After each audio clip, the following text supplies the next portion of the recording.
Cette personne-là, qui a réussi à se maîtriser, le paradis sera alors son refuge. Troisièmement, dernier type de patience, c'est le fait de patienter face au destin d'Allah, au décret d'Allah, au destin d'Allah qui parfois est douloureux pour certains. Il est touché par des malheurs. Anas ibn Malik radiyallahu anhu, il rapporte que le prophète alayhi salatu wassalam, il passe devant une femme qui pleurait auprès d'une tombe. Et il lui a dit, crains Allah et sois patiente. Elle était en train de pleurer dans une version de l'imam Muslim, elle était en train de pleurer l'un de ses enfants. D'accord? Elle a perdu un de ses enfants, elle était devant sa tombe et elle pleurait. Le prophète sallallahu alayhi wa sallam, il lui a dit, crains Allah et sois patiente. Elle dit, laisse-moi en paix. Tu n'as pas été touché par le malheur qui m'accable et tu n'as jamais rien connu de tel. Quelqu'un lui a dit, c'est le prophète. Tu sais pas, tu viens de parler à qui là? Tu viens de parler au prophète. Elle se présenta à la porte du prophète sallallahu alayhi wa sallam. Donc là, elle reconnaît qu'elle a mal parlé et elle veut voir le prophète pour corriger le tir. Elle se présenta à la porte du prophète alayhi salatu wassalam, sans y trouver de portier pour l'en empêcher. Et elle dit au prophète sallallahu alayhi wa sallam, je ne t'avais pas reconnu. Et le prophète sallallahu alayhi wa sallam a dit, la patience n'est digne de ce nom que si elle se manifeste au premier choc rapporté par Bukhari Muslim.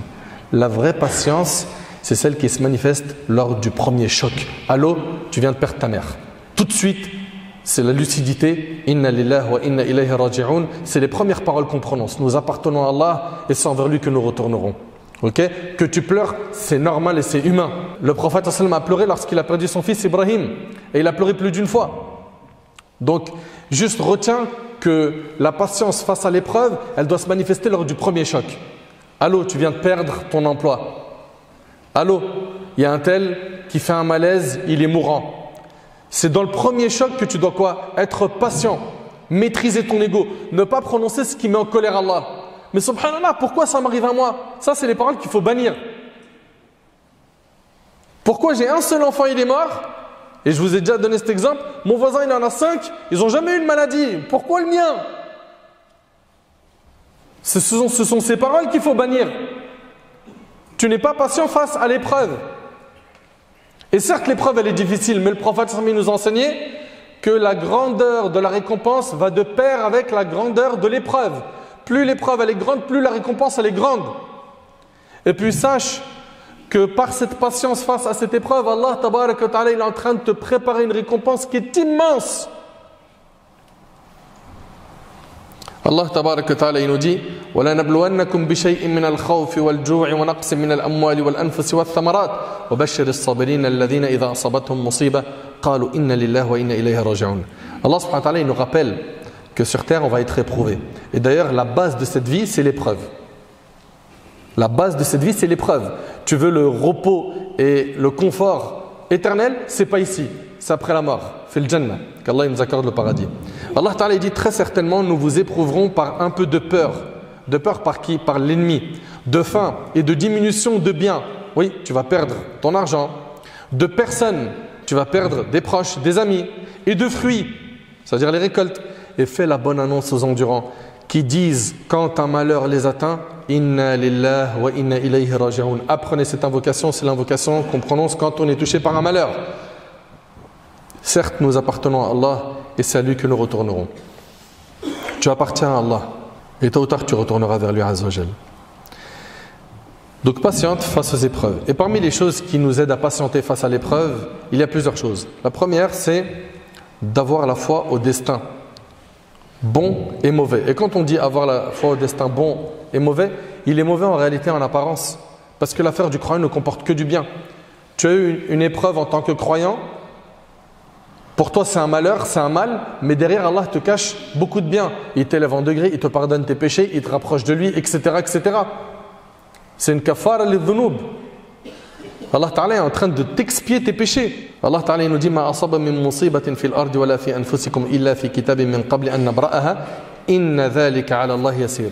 Nul malheur n'atteint la terre ni vos personnes qui ne soit enregistré dans un livre avant que nous ne l'ayons créé. Et cela est certes facile à Allah. C'est-à-dire que tout ce qui t'arrive, ça a été écrit par Allah, c'était destiné. Est-ce que ça veut dire par là que tu n'as pas le libre arbitre? Absolument pas. Tu es libre de tes choix. Mais tout ça, Allah Tabaraka Ta'ala le savait à l'avance. Et un jour, Ubadah ibn Samit radiyallahu anhu dit à son fils: ô mon fils, tu ne goûteras pas réellement à la foi tant que tu ne croiras pas que ce qui t'est arrivé devait t'arriver. Et que ce qui ne t'est pas arrivé ne pouvait t'atteindre. Tu ne goûteras pas réellement à la foi tant que tu ne croiras pas que ce qui t'est arrivé devait t'arriver. Ce qui t'a atteint là, ce qui t'a touché, devait t'atteindre.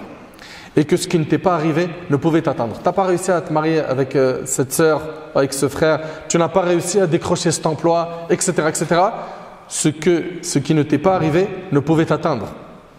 Tu as fait toutes les causes et ça ne marche pas. Sache que ça, c'était écrit par Allah. Ce qui va embellir, bi'idhnillah, cette vie à tes yeux, c'est ta satisfaction du destin d'Allah.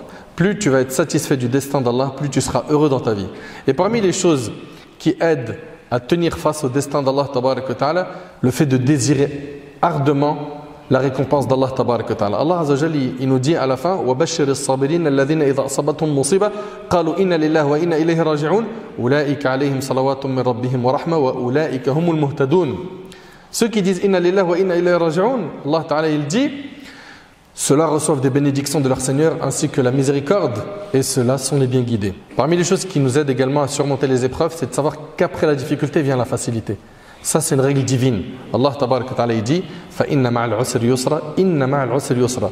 La difficulté s'accompagne toujours d'une facilité. Oui, la difficulté s'accompagne toujours d'une facilité. Ceci est la promesse d'Allah. Toute difficulté, si grande soit-elle, s'accompagne d'une facilité. La formulation en arabe indique que pour la même difficulté, une et même difficulté, plusieurs facilités sont accordées. Donc, toi qui es dans le four de l'épreuve, sache que la délivrance est proche. Juste, tiens bon dans ta religion, fais de dua, fais les causes, craque pas. Également, le prophète dans le hadith rapporté par le Hakim et d'autres, il a dit: sache que le secours vient avec la patience. Regarde, le secours il vient avec la patience. Que l'affliction s'accompagne d'une délivrance et que la difficulté s'accompagne d'une facilité.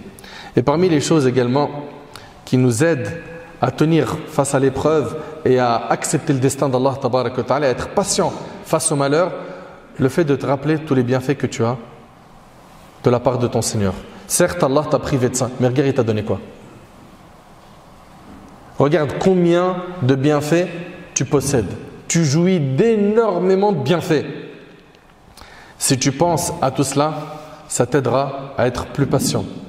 Et aussi, garde en tête que lorsqu'on est touché par des épreuves, c'est le résultat de nos péchés. Allah Ta'ala dit: وَمَا أَصَابَكُم مِّن مُّصِيبَةٍ فَبِمَا كَسَبَتْ أَيْدِيكُمْ وَيَعْفُ عَن كَثِيرٍ. Tout malheur qui vous atteint est dû à ce que vos mains ont acquis. Et il pardonne beaucoup. Ça veut dire quoi? Ça veut dire que c'est à cause de nos péchés qu'on subit ces épreuves. Donc si tu te rappelles de tout cela, ça va t'aider, Inch'Allah, à te repentir quand tu es touché par une épreuve, à revenir vers Allah, à le craindre comme il le faut, à avoir de l'espoir de sa miséricorde, etc. Allah Ta'ala il dit également: mais si vous êtes endurant et pieux, voilà bien la meilleure résolution à prendre. Et Allah Azza wa Jalla il dit: les endurants, ceux qui ont enduré, les endurants auront leur pleine récompense sans compter. C'est-à-dire que tu auras énormément de récompenses qui t'attendent le jour du jugement. Subhanallah.